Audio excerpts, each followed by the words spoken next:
when you get your beets, don't peel them. You're going to put them under warm water, not hot, warm water, and you just wash them with your hands. There is a reason for that. Don't get a sponge, don't get a scrubby brush. So they all got taken, so I'm going to tell it to you again. I'm so sorry.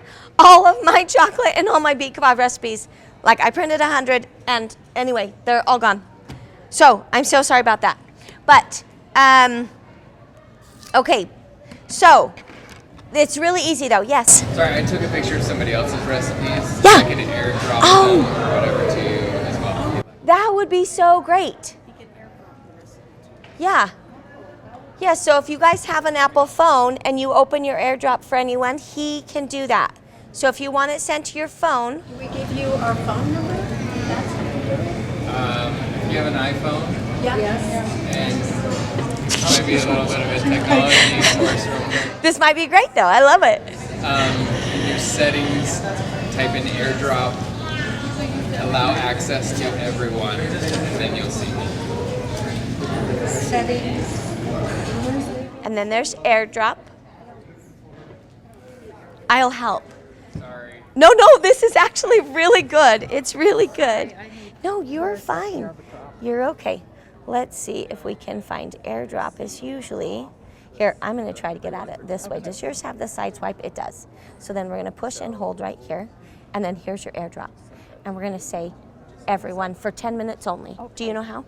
Okay, so you're gonna push and hold this box, and then you go right there and you say everyone. Okay. Okay, you want me to help you? Yeah, we're gonna do it a shortcut way. We're gonna do a side swipe. You push and hold right here. Push, airdrop, but we need everyone to be allowed just for 10 minutes. And there you go. Okay, did you guys get it? Okay. Oh, good, everyone for 10 minutes. There you go. And you were able to get it? Yeah. Okay, that was so helpful. Thank you so much. That's wonderful. All right. So, yep. All right. Here we go. Okay, so because of bacterial content, there's really healthy bacteria that comes from the ground that's on the skin of the beet. So we are not going to peel the beets. Don't peel the beets. Plus, as long as you are healthy, if you're not healthy, scrub your hands a little more. But if you're healthy, just wash them in warm water also because you have healthy bacteria on your skin. Okay? And so you want both of those. You want those. All right, so you take your beet just washed, and the most important thing is you don't cut it small. Okay, I'll show you. It's like a 1-inch chunk. That's what I call it. See, like this big. It's like a 1-inch chunk. It might be 1 to 2-inch chunk. Okay, you're gonna do a big chunk. You could do a little smaller than this, but you want it about that size. Okay, so we're just gonna throw these in here, and your hands are gonna get pink. That's fine. It is okay. So you need to fill whatever container you have. You want to fill it 1/3 full of these chunky beets. So just 1 minute, and if you feel like your beet has maybe a bad spot, just cut it off. I don't actually think it was bad, but I wasn't sure, so we cut it. Yep, these are just from the store. They're right there in the fridge. Yep. And Could you move the water over? yes, 100%. Thanks. All right. And use a glass container? Yes, you do want to use a glass container, or really what you just need is a fermenting container. So this one is a specific, it is fermenting. See this ring on the outside? It seals it, but not so tight that gas can't burp out, but tight enough oxygen won't go back in. It has to have the pressure built up for the gas to escape. There's not enough pressure from the outside to force the oxygen in. So that allows it to ferment without any trouble. Okay, so number 1 ingredient, 1 to 2 inch chunks of beets up to 1/3 of the container. So that definitely looks like 1/3. I'm gonna put just a teeny bit more in just cause, but, okay, now, this is the important part. You have to like press them down like you're playing one of those animal claw machines. You know how they fit their little stuffed animals in so well that even if you get a hold of it, it won't come up because its leg is stuffed under another one? Yeah, that's what you need to do. You got to really get these in there and push them down good, because if they float to the top, you're going to get mold. And that's not what you want. As long as they stay in the bottom under the salty water, they will ferment wonderfully. Okay, this is one of those situations where there's just one piece that's not going to fit. So I'm just going to pull it out. That one's for sure going to end up floating if I leave it in here. There we go. That looks good. You just pull it out and eat it. You can't leave it in because it will mold. Absolutely, yes, yes. And I will tell you, because as they process and the nutrient leaves them, they get lighter. So then they're going to float to the top, and then you're just going to pull them out as they ferment. So we'll talk about that in just a second. So, but we have about a third right here in here. Okay, now you need a fermenting start. Okay, so a whey is one of them. So you would need about 1/4 of a cup of whey. Now, if you're using powdered whey, it's only like a tablespoon. It's not 1/4 of a cup because it's super concentrated. Let me hurry and grab what I'm going to use. 1 second here. Figure out where I put it. So, yep, 1 tablespoon if you're using powder. 1/4 cup if you're using a liquid whey. Okay, and that is for about 2 quarts. Okay, this recipe is like a 2-quart recipe. So this is 3 quarts, but it's not too terribly picky. Part that's picky is the salt. I'll explain that in just 1 second. Okay, so let me pull that back. That's going to fall off. It's bugging me. I'm going to use my ginger ale as my start because this already has a lot of healthy probiotic in it. So another thing you can do if you don't have whey, do you guys know what whey is? Okay, so you can buy Capra mineral whey or different wheys, but what whey is it's like the juice off of yogurt. Or if you sit milk on the counter until it separates into cream cheese, what's left is the whey. So it's all the good, healthy bacteria juice after it's eaten up everything else in the milk, okay? So this, I'm going to use a ginger ale instead of a dairy whey. I'm going to use fermented ginger, and that's fine too. If you don't have anything like that, you can open up a probiotic capsule. You know, you can get capsules of probiotics. Just open the capsule and dump it in. That's fine. It will work. You can do what's called a wild ferment, but beets are really hard to do that with. Much easier for sauerkraut. But if you want, that just means you don't put anything in there, and you have to wait longer and you have to babysit it more. I love easy and doable. So I don't usually do wild ferments on BEETKVASS. So I'm going to put in my ginger ale. Hold on. And it has a lot of good bacteria already in it. So it's about 1/4 of a cup. I'm not going to measure. That's about 1/4 of a cup. Say brew whatever. Oh, the bottle isn't actually, this is just a reused bottle. So the sticker is not what it is. Sorry about that. Ginger ale. So I teach and make ginger ale, but I did that class. Anyway, I have more recipes for that. That's really fun. And I will give samples of that. It's so yummy. So yummy. So I will get out those samples as soon as we're done, and we'll sample that for sure before we start sauerkraut. Okay, so here's the beets. Now I've got a whey in here. I've got something that's going to start the fermenting process. Again, I could have put a probiotic capsule. I could have put milk whey. I could have done anything really. If you have kefir, you can use the whey off the kefir. Not the kefir, but that separation, that liquid separation that looks yellowy or brown. Okay, that's what you put in here. Can you put the separated from yogurt? Yes, yes, Not flavored? yes. Yep. Even like sometimes just to keep my start healthy, my ginger bug start healthy, we'll buy like the Greek God's honey yogurt because my kids will eat it. So I'll get them to eat half of it, and then I'll stick it in the back of the fridge where they can't see it for a week. And then I pull it out and I pour the whey off the top and put it in the front of the fridge again, and they eat the rest. Yeah, so you can do it. You can totally use the whey off of store yogurt. It's totally great. Okay, so that's what we've got. This is the end of the recipe. You need salt. You've got to have salt in it. Let me find, you guys. At this point, I am really disorganized. Here it is. Okay, but it's still okay. It's fine. All right, salt. Now, you want to have about a teaspoon of salt for each quart when you're doing BEETKVASS.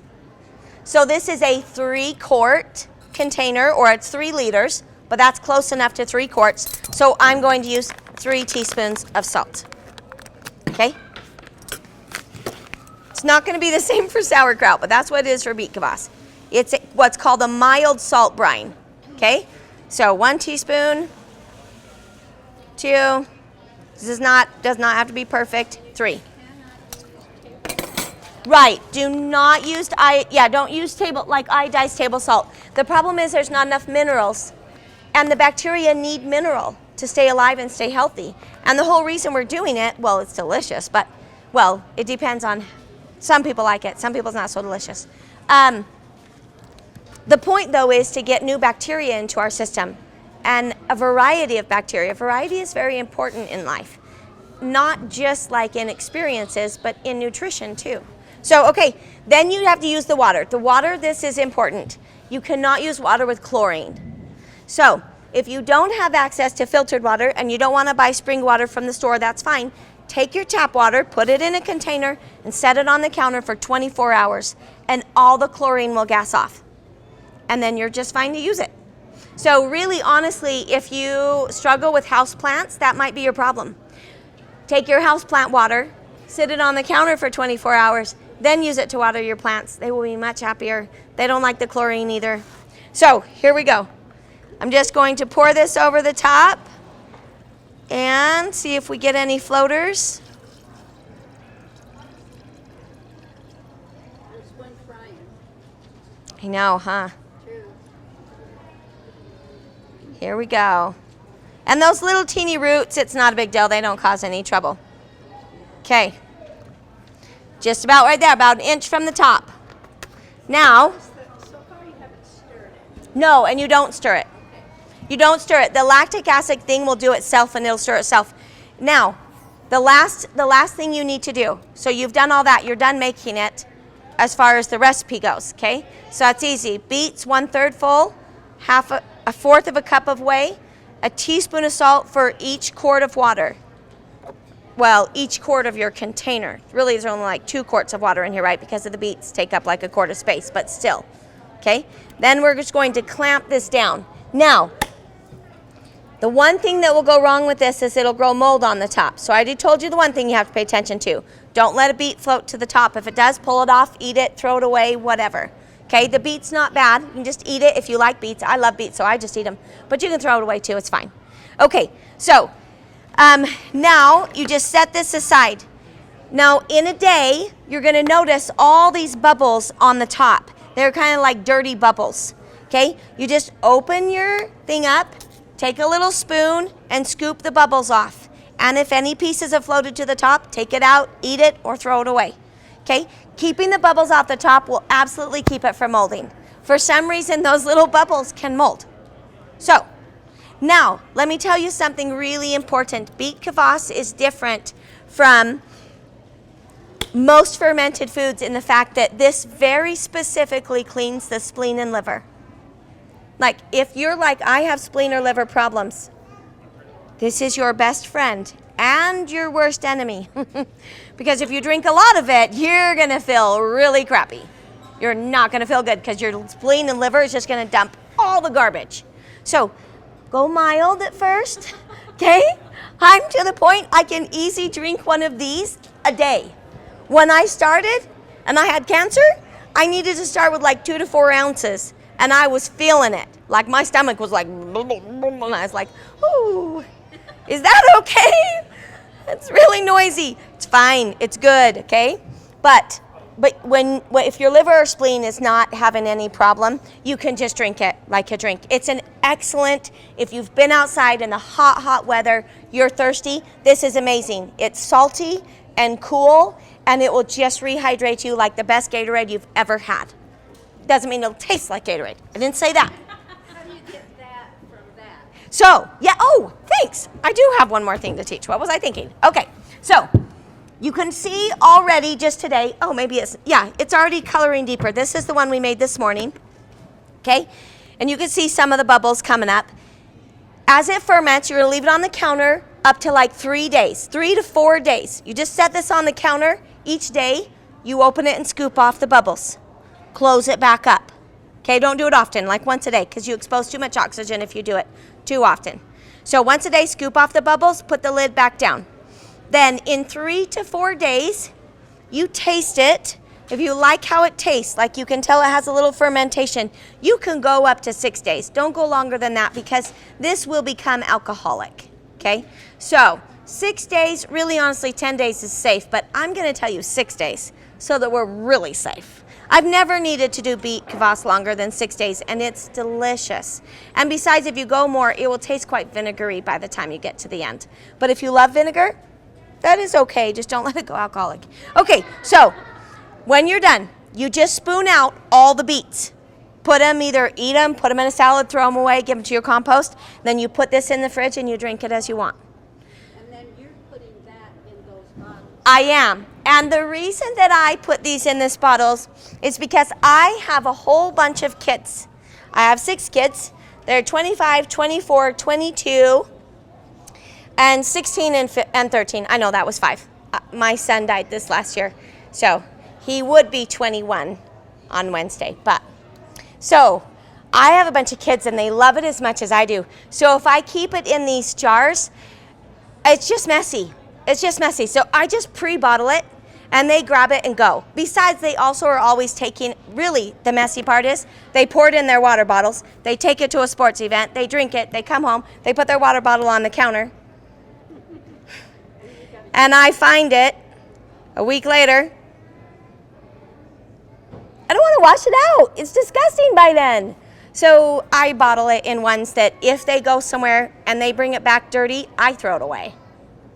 I get these for free. My sister-in-laws, they drink this like it's their water. They think it's amazing. Homemade kombucha is much better, but that's my opinion. Anyway, they love it, so they just, all of them save me their bottles. So I have a whole bunch of just bottles I reuse.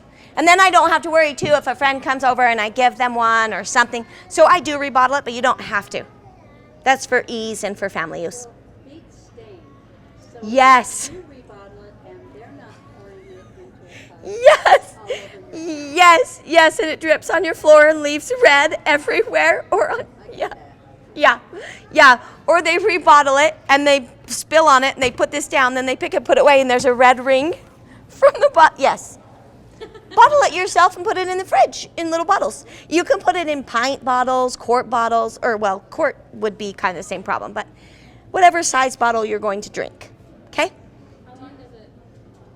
Do you think that the beets still have nutrition in after this process? For the most part, it's going to be fiber at that point. A lot of the minerals been absorbed, a lot of the nutrition's already fermented, and it's in the drink. Mm-hmm. How long does it stay safe in the fridge? Oh, it'll stay safe in the fridge a good 6 to 8 weeks. And you'll know if it doesn't. It'll first go yeasty and then alcoholic. Yeah. You'll taste it. It doesn't taste good anymore. Like as soon as it even goes yeast before it's even alcoholic, it's like, this is yucky. So it'll taste good. When it doesn't taste good, throw it out. But it's literally 6 to 8 weeks in the fridge. If you don't have it, if you have it in a really tight, oh, this is a warning I need to give you. If you have it in, like a pint jar. I don't see where my jars are. Here they are. Okay, this is only an 8-ounce jar. But if you have it in an 8-ounce jar, this metal, or even if you have it at any canning lid, this is gonna bend if you leave it in very often because it builds up pressure. It's not gassing off at all. These things with the ring, they have it allows it to burp. Even like these little things right here, they have the little plastic ring, they allow it to burp. This doesn't allow it to burp, and so when you open it, it's gonna be like shh, and you're gonna have a huge mess. So like every other week, just burp it. That means you just pull the ring off, see that already had built up pressure, and you put the ring back on. That's it. That just allowed it to gas off a little. It's fine. All of them that are in the fridge? Yeah. Yeah. Okay. Yep, just like once every couple weeks. Use the airlock lids instead of those? So if you use an airlock lid, it's going to continue to ferment. It doesn't seal it tight enough. Is that what you mean? Like, I'm talking about for just the 3 days. oh yeah. Oh, absolutely. Yes. Lots of times I'll do it, but anyway, I've given them away. But I have just the normal glass quart jars, and I'll use these ones right here, and I'll ferment it with this instead. With this. So this is on top of an old pickle jar, you know, the gallon glass pickle jars you get at Walmart. I'll just keep them, and I buy one of these lids, has a little grommet, and then this is an airlock. And I'll just ferment it in that too. That's really easy. So any way you want to do it works. As long as it's a fermenting jar of any kind, it will work. So you can even do it in a normal canning jar, but you have to babysit it and burp it often. So most people end up not paying attention, and then it busts the jar, or they open it and they have a huge mess and they're like, I'm not doing that anymore. So you can use a normal canning jar if you're willing to babysit it and burp it twice a day or 3 times a day, okay? So either way. Okay, so that's BEETKVASS, yeah. I've never heard of BEETKVASS till yesterday, and somebody recommended, you try it with sugar, not salt. Have you tried that? Yes, and it does work the same. I don't like the flavor as much. So, but you can use a sugar brine. It's going to go alcoholic faster. But I mean, still, what you would do is you would leave it on your counter for like 3 to 4 days, and then you would put it in your fridge for sure. Like this one, I said you could leave like 10 days. You wouldn't do that if you've used sugar as a brine. But you can do sugar as a brine. Sugar and salt both are excellent brines. Yeah, and I love ginger ale, so you'd think I would love the sugar BEETKVASS, but I don't love it as much. Okay.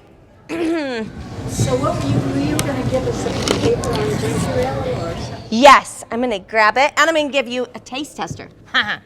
They're so good. Okay, let's see here. All right, here's the last of my ginger ale recipes, but I think there's enough for everyone here. Here, you might have to take a picture. Oh, I had chocolate, BEETKVASS, and sauerkraut. okay, here's the ginger ale ones right there. Come and grab one. Maybe take a picture, because I don't know that there's enough for everybody, but, and then I'm going to put the samples over here again so that we avoid the quilts, because we don't want to get food on the quilts. So I have 3 different flavors of ginger ale that I brought to sample today. Ginger ale's fun. It actually is just sweet and delicious. This one right here, what I did to alter the recipe was I used extra lemon juice. Okay, so it's like a Sprite. So come on up and you can sample that. And then I have one that I flavored with nutmeg. Oh, so good. So I just added, I gotta see where I put it though. Oh, maybe okay, well I have a second nutmeg. I'll find it. I'll find it at some point.